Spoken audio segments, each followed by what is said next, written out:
Hey there, fearless gamers. This is the Stark Lord coming to you wearing a dumb mask still. So this is going to be part 2 of our little trek down the road of playing Sisters of Battle. So today we're going to talk about our troop choice. I again stress the fact that it is a troop choice. There's only one, which is kind of a pro because then you don't have to kind of deliberate over what you're going to play. You know you're going to use Sisters of Battle, and that's your only option. Standard Battle Sister Squad. But there's a lot of options in here you got to think about. First off, most important thing when you're building a list is deciding, do you want to do the minimum amount of troops and just rely on all your other stuff to do all your work, or do you want a bunch of troops?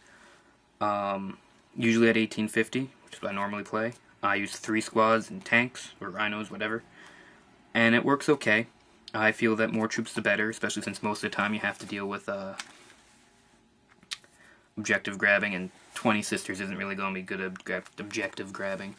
The second thing you have to think about is, past, how many you need, is the important part. Do you want them on foot? Do you want to do the horde, because you can have up to 20 sisters in a squad? Or do you want to have mechanized? I usually do mechanized, but I've been rethinking that. I mean, maybe 20 sisters in a squad, or 15, a couple of those running around the field might not be a bad thing. I mean, right now I feel, like I said, 3 squads of battle sisters, 10 sisters each in a rhino. If I got rid of all 3 of those rhinos, that's 150 points I can throw back in. That's another 10 sisters and change. So I could conceivably turn 3 mechanized squads into 2 20-girl squads with lots of silly upgrades and still extra points on the side. That's 40 sisters running down the field. Easy. Maybe that's a good thing. I mean, again, sisters suffer from being a short-range army, but sometimes you get away from yourself. Like, I've had this problem where I've run forward really quick with my rhinos, hop out, shoot everything, and then realize half my army's still back at the beginning because they can't move with me as quickly, and you don't want your sisters separating. You need your whole army to stick together with them, because, again, no one thing's good at everything. You need your shooters to stay near your assaulters because you need to back them up. So, that's something we gotta consider. Do we want foot sisters like Foot Dar, or on foot Eldar for those people that don't know what Foot Dar is? Because that still makes a pop in here and there at tournaments. Maybe we can go that way. Or do we want to stay mechanized and just do rhinos all the time? So, as we decide on that, you gotta figure out how you want to kit out your sisters. I'll say right now, you have Stormbolter options, never take them. Not worth it. If you thought they were worth it, you're unfortunately wrong. I mean, it's just, 2 more shots while on the move at 24 inches is not anything. Really, your best choices are Flamer, Heavy Flamer, and Melt-A-Gun. I say no Heavy Bolter, no Heavy Multi-Melta, because they're heavy weapons. They're going to stop you from moving and shooting, and you want to always move and shoot. That's like your thing. So cut those out. Heavy Flamer's kind of points expensive. You got the extra points floating around. Yeah, sure. Throw one in, take it. They're great. The real question is, do you want to do anti-tank or anti-infantry? I used to always say, hey, bolters are anti-infantry. And they are, but they're not enough. Flamers are obviously better, but then that really restricts your range down to about 7 inches, because if you didn't know, the tier-shaped template is 7 inches long. Because I've measured that because I like to know my distances. So 7 inches long in that with rapid-fire bolters, that can kill some guys. And you can take up to 2 flamers or up to 2 Melt-A-Guns, and then you can get an additional one in if you take a combi weapon on your sister superior. Do not take a close combat up on her. The power sword isn't worth it for different reasons than others. She's always strength 3. She's at the same initiative as everyone else. The power weapon hits will technically get lost in wound allocation, so don't bother with it. Honestly, when your sisters get hit by an assault, just hope they live long enough for your counter-assault units, like your HQ choices we talked about last episode, show up and kill the things for them. Because sisters just aren't going to win close combat easily unless there's a lot of luck, or unless they're really weak in the guy they're shooting at, or they're fighting Tau.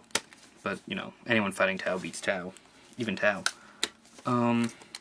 Since her sister superior is not going to have a power sword, or anything silly like that, just give her a combi weapon. They're the best for the points. The Condemner sounds cool, and it's a fun, fluffy thing, but forget it. Combi Plasma, Combi Flamer, Combi Melta, all the same price point, so you don't have to figure out right away what you want to do, but you should figure it out, obviously, when you hit the table. Usually what I do is I take a Combi Flamer and then 2 Melt-A-Guns in the squad, so I have options. But maybe it would be better if I made it a Combi Melta with 2 Melt-A-Guns and then have a nice anti-tank kick right there. Either way, or do the reverse with combi melta on the Sister Superior and 2 flamers all can work. You have to figure out, do you want your sisters to be the infantry killers, or you want them to be the tank killers? I think with the current meta, I prefer going with tank killing. That'd probably be a better option, so give them at least the 2 melta guns. Again, the Sister Superior can take whatever you feel more comfortable with. Heck, give it the plasma gun, that way it's kind of the best of both worlds. Not as good as the melta gun, not as good as the flamer, but a good median spot. I give them the anti-tank because we already have our counterattack assault units from our HQs, and there's usually a lot of mech or a lot of high toughness things out there, so giving them the melta guns is usually a good choice. I mean, 10 points, kind of a good call. From there,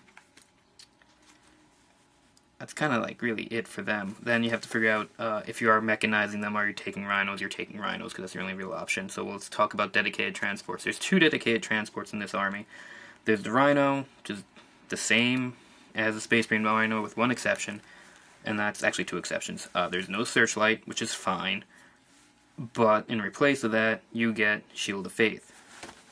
Shield of Faith is golden. It's great. It's a 6+ invuln save. Your whole army has it on everything. Never forget that. Every time someone glances or pens your Rhino, say hold on, Shield of Faith, roll it on a 6-up, it's ignored because you always have an invuln save. That helps your sisters survive too, by the way, because they also have it, like I said. So never forget that. You have your smoke for like 1 turn, and then every turn after that, it's not going to save your life, guaranteed, but it's a 13% chance of not dying. And I'll take that over 0% chance of not dying. So, you know, the Rhino is fine. They have the Immolator. Now, a lot of people got mad at the Immolator when they saw it.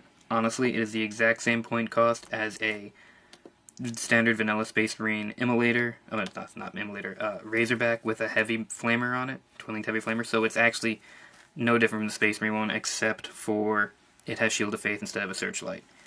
So we lose our ability to see at night, but we have a slight defense buff, which is pretty good. The only problem is the Immolator can't be taken by Standard Sisters of Battle Squad because it's for 6 girls or less, and Standard Sister Squad is 10, base up to 20. So they're always taking Rhinos, but the Immolator should be thought about for your other squads. I mean, maybe you want to have that little extra heavy flamer action or twin-linked multi-melta action on a tank, on, say, a different unit we'll talk about later that can outflank. So that's important to look at. So if you're taking sisters and you're mechanizing, you're throwing them in Rhinos, and that can work. Or you're going on foot, in which case you're just taking big blobs of sisters. Again, it's like 200, without any upgrades, it's 245 points for 20 sisters. That's kind of fun. I mean, that sounds expensive, but that's 20 Sisters of Battle with a Ballistic Skill 4, with a Bolter, with a 3+ armor save, with a 6+ invuln save. That's pretty good. That's a nice big mob of shooting with some okay survivability. Not great survivability, but okay. And that's better than nothing.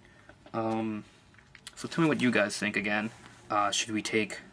I mean, when we're thinking about this, should we focus on taking big hordes of sisters, or should we just focus on mechanizing, keep everything in a nice, happy, little safe box? Or should we try to mix it up, which I don't think would work? Should we take like 2 squads in Rhinos and 1 squad of just like big, massive firepower?